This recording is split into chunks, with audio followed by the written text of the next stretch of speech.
ബഹുമാനപ്പെട്ട പ്രതിപക്ഷ നേതാവ്. സാറേ, നമ്മുടെ സംസ്ഥാനത്ത് ഓർഗൻ ട്രാൻസ്പ്ലാന്റേഷൻ വളരെ കൂടുതൽ നടക്കുന്ന ഒരു സംസ്ഥാനമാണ്. ഏറ്റവും പ്രധാനപ്പെട്ട വിഷയമെന്ന് പറയുന്നത് ഈ കിഡ്നി സംബന്ധമായ അസുഖങ്ങൾ വളരെ വർദ്ധിച്ചു വരുന്നൊരു സംസ്ഥാനമാണ് കേരളം. ലിവർ സംബന്ധിച്ച കരൾ രോഗങ്ങൾ വർദ്ധിച്ചു വരുന്നൊരു സംസ്ഥാനമാണ് കേരളം. അതായത് ഒരു 10 വർഷം മുമ്പുണ്ടായിരുന്നതിനേക്കാൾ കൂടുതൽ ഈ 2 രോഗങ്ങൾ കൂടുകയും അതൊരു പ്രത്യേക സ്ഥിതിയിലാകുമ്പോൾ ട്രാൻസ്പ്ലാന്റേഷൻ അല്ലാതെ വേറെ നിവൃത്തിയില്ലാതാകും. ഇപ്പോൾ ട്രാൻസ്പ്ലാന്റേഷൻ നടത്തുമ്പോഴുള്ള 2 വെല്ലുവിളി, ബന്ധുക്കളുടെ യോജിച്ചതല്ലെങ്കിൽ പുറത്തുനിന്ന് ഡോണറെ കിട്ടിയാൽ മതിയാവും.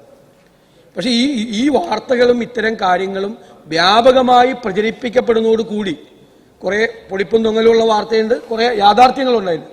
വരുന്നതോടുകൂടി ഒരു ഡോണറെ കിട്ടാത്ത അവസ്ഥയിൽ ടെർമിനൽ സ്റ്റേജിലായിട്ട് പല രോഗികളും സംസ്ഥാനത്ത് നിൽക്കുകയാണ്. വളരെ ഗൗരവത്തോടു കൂടി നോക്കിക്കാണ്ടതാണ്. കാരണം ട്രാൻസ്പ്ലാന്റേഷൻ അല്ലാതെ വേറൊരു ഓപ്ഷൻ അവരുടെ മുമ്പിലില്ല.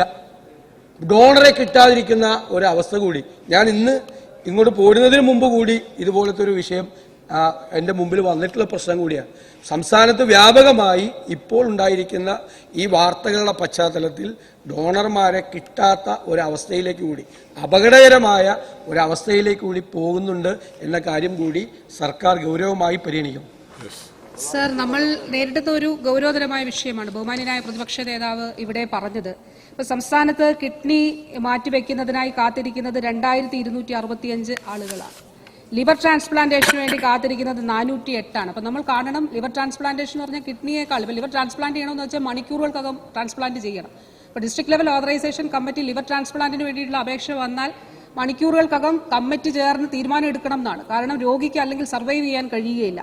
പക്ഷേ അവിടെയാണ് 408 പേർ സംസ്ഥാനത്ത് അതിനുവേണ്ടി കാത്തിരിക്കുന്നത്. ഹാർട്ട് ട്രാൻസ്പ്ലാന്റിന് വേണ്ടി 71 പേർ, കൈ മാറ്റിവെക്കുന്നതിന് വേണ്ടി 11 പേർ, പാൻക്രിയാസിന് വേണ്ടി 10 പേർ, സ്മോൾ ഇൻറ്റസ്റ്റൈൻ ചെറുകുടൽ 3 പേർ.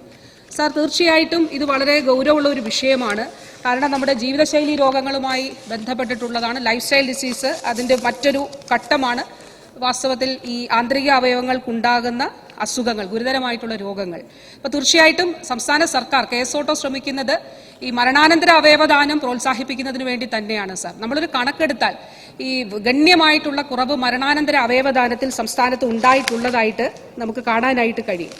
അപ്പോൾ അതുകൊണ്ട് മരണാനന്തര അവയവദാനം പ്രോത്സാഹിപ്പിക്കുക എന്നുള്ളത് ഇപ്പോൾ കഴിഞ്ഞ 5 വർഷങ്ങളിലായി ഗണ്യമായിട്ടുള്ള കുറവാണ്. 5 വർഷങ്ങളിൽ 96 മരണാനന്തര അവയവദാനങ്ങൾ മാത്രമാണ് സാർ കേരളത്തിൽ നടന്നിട്ടുള്ളത്. ഇപ്പോഴുള്ള കണക്കാണ് ഞാൻ നേരത്തെ വായിച്ച 2000-ഉം 400-ഉം ഒക്കെ തന്നെ സാർ.